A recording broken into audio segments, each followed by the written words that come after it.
È provvidenziale e bisogna ricordare che fino adesso gli unici che hanno investito sul pagaggio di fede è la Regione del Veneto. È inutile che qualcuno dica ma sono arrivati i mondiali, sono arrivati i soldi, non è arrivato nulla da nessuno se non dalla Regione del Veneto. Beh, facciamo subito chiarezza su questo.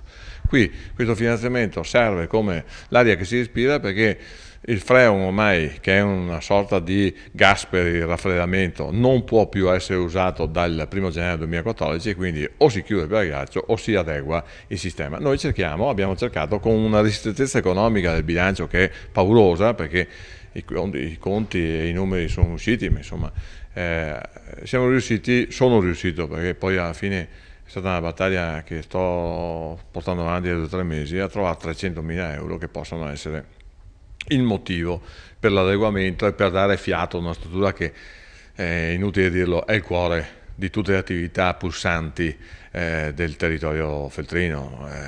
Se vengono Feltre vengono per il pagaccio, non vengono per niente altro.